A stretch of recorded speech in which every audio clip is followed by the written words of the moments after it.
afternoon, and thank you so much for tuning in as we introduce our next blog topic today. I think it's a really beneficial one for all of you, all the injured workers out there, to be aware of what are the employee's rights. That's the most simplistic question of all once you get injured on the job.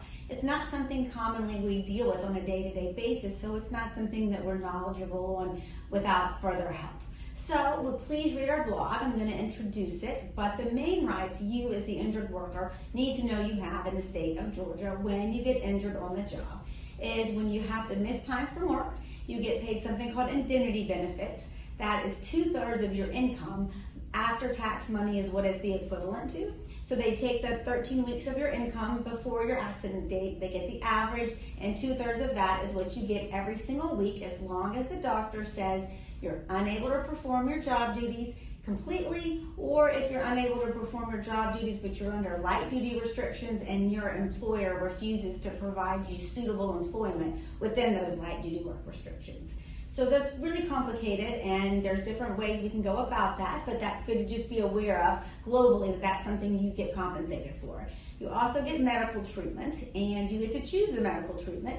Your employer is supposed to post what's called a panel of physicians and direct you to it. So it's really important. If they just post it and you have no knowledge and you haven't learned where it is, then they cannot force you to go to one of the doctors listed.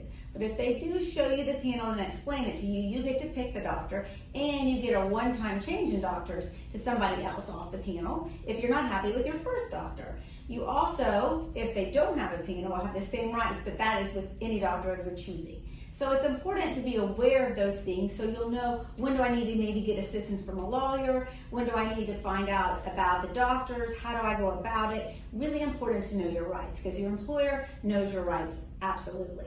They have to pay you mileage to and from doctors, pharmacists, and therapists. And if they're late on their weekly checks, which happens all too often, they owe late penalties. So this is just a brief overview of what you're entitled to, but please read our blog and it goes further in depth. And if you have any questions about your rights, we're just a phone call away. Even if you don't need an attorney, you just want to become more knowledgeable, we're always happy to talk to claimants about that. Thank you.